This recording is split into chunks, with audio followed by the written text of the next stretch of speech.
প্রিয় দিনের আসসালামু আলাইকুম ওয়া রাহমাতুল্লাহ। ওয়া আলাইকুম আসসালাম ওয়া রাহমাতুল্লাহ।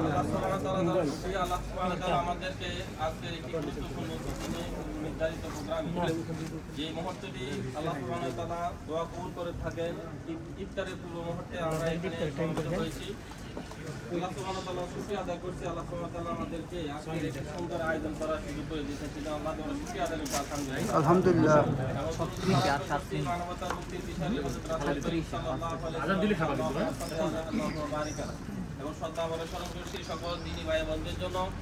ইসলামের শুরু থেকে পর্যন্ত যে সমস্ত ভাই বোনেরা আল্লাহর জমিনে আল্লাহ দ্বীনকে বাস্তবায়ন করতে গিয়ে নিজেদের জীবনটুকু দিয়ে শাহাদাত বরণ করেছেন, আল্লাহ সুবহানাহু ওয়া তাআলা সকল ভাই বোনদেরকে জান্নাতের সর্বোচ্চ মর্যাদা দান করুক, আমিন।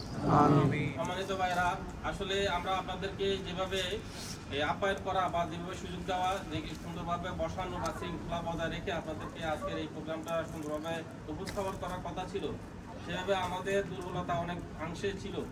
আমরা আপনাদের কাছে ক্ষমা চাচ্ছি, পাশাপাশি আল্লাহর কাছে ক্ষমা চাচ্ছি।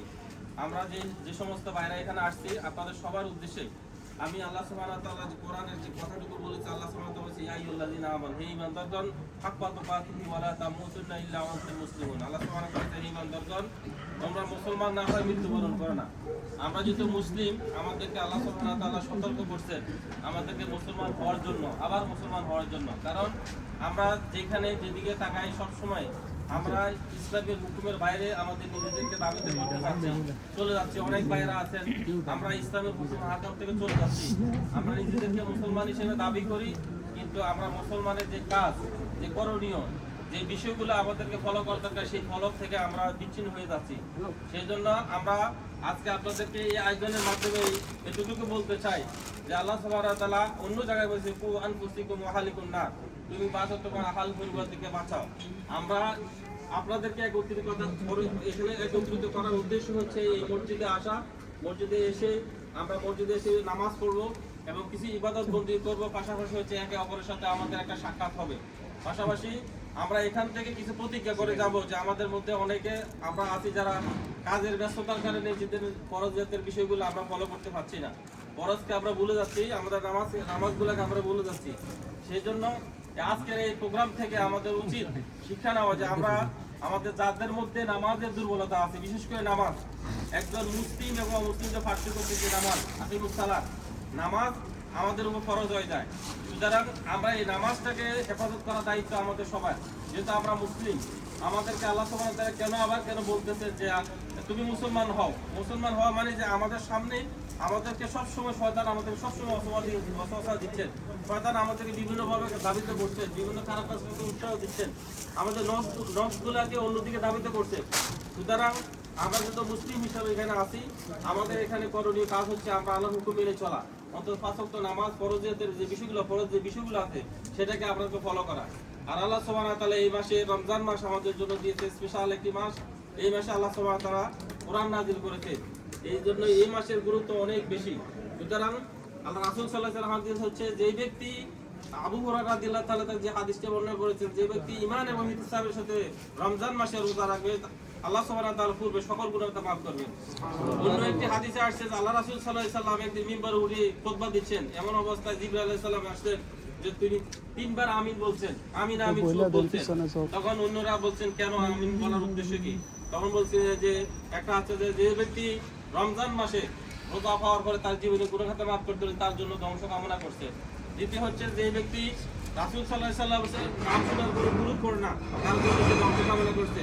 তৃতীয় হচ্ছে যে ব্যক্তি তার মা বাবা যে দুইজনকে পাওয়ার পরও তাদের কাছ থেকে জান্নাত অর্জন করতে পারলে তার জন্য ধ্বংস কামনা করছে। সুতরাং আমরা এই তিনটা বিষয়ের মধ্যে আমরা কোন বিষয়টা আমাদের মধ্যে আছে আমরা একটু ফলো করা দরকার। সম্মানিত ভাইরা, আমাদের হাতে সময় যেহেতু কম, আমাদের অনেক ভাইরা আসছেন, হয়তো কথা বলার সুযোগ ছিল, কিন্তু আমাদের এই ব্যস্ততার কারণে সকল কিছু মিলে আমরা সবকিছু কন্ট্রোল করতে না পারার কারণে আমরা আপনাদেরকে সময় দিতে পারিনি, আল্লাহকে ক্ষমা চাচ্ছি। পাশাপাশি আপনাদের এখানে যেহেতু মসজিদের আদব রক্ষা করার জন্য আপনাদের অনুরোধ করবো যে যদি কোনো কিছু পড়ে যায় মসজিদে আমাদের হাত থেকে, আমরা নিজ উদ্যোগে সেটা আমরা ডাস্টবিনে রাখবো। পাশাপাশি আপনাদের জন্য আমরা পর্যাপ্ত পরিমাণে আমাদের বাইরে চেষ্টা করেছেন খাবার আয়োজন করার জন্য, খাবার আয়োজন করেছেন। আমরা সুশৃঙ্খলভাবে হয়তো আপনাদেরকে একসাথে আমরা হয়তো নাও দিতে পারি, কিন্তু আপনারা শৃঙ্খলা থাকলাম, শৃঙ্খলার মধ্যে থাকলে আমরা সবাইকে খাবার দিতে পারবো ইনশাআল্লাহ। আমরা সবার কাছ থেকে আশাটুকু করি আল্লাহ সুবহানাহু ওয়া তাআলা আজকের আয়োজনটুকু কবুল করুন। যে সমস্ত ভাইরা এই আয়োজনের সাথে সম্পৃক্ত হয়েছেন, অনেক ভাইরা আমাদেরকে অর্থনৈতিকভাবে সাপোর্ট করেছেন, অনেক ভাইরা কাজ করেছেন, অনেক ভাইরা আজকে আপনারা জানেন গত কয়েকদিন থেকে আমাদের অনেক ভাইরা আছেন, অনেক পরিশ্রম করে যাচ্ছেন। অনেক পরিশ্রম করার পরে আজকে আমরা এখানে একত্রিত হয়েছি এবং আমাদের সর্বশেষ সময় হচ্ছে যে আমরা খাবার দাবারগুলো আপনাদের মাঝে সুন্দর করে বন্টন করে যদি আপনাদেরকে দিতে পারি তাহলে আমাদের এই কষ্টগুলো সফলতা অর্জন করবে। সুতরাং আমরা আপনাদের সহযোগিতার পাশাপাশি আমাদের সুশৃঙ্খলভাবে আমরা খাবারগুলো নেওয়ার জন্য চেষ্টা করবো ইনশাআল্লাহ। একে অপরকে স্যাক্রিফাইস করবো এবং মসজিদে দুনিয়াবি কোনো কথা, কোনো কানাকানি পিছপিছানি করার দরকার নাই। যেহেতু আমরা এখানে অনেক লোক, সেক্ষেত্রে অনেক অন্য দেশে বাইরেও আছেন, তারা এগুলো ফলো করতেছে আমাদেরকে। সুতরাং আমরা সবাই শৃঙ্খলা যেহেতু ভঙ্গ না হয় সেই কাজ করবো না এবং শৃঙ্খলার সহিত আমাদের খাবারগুলো আমরা সকল কিছু অর্জন করে আমরা মসজিদ থেকে বিদায় নেব। আল্লাহ সুবহানাহু ওয়া তাআলা আমাদের সবাই কবুল করুক।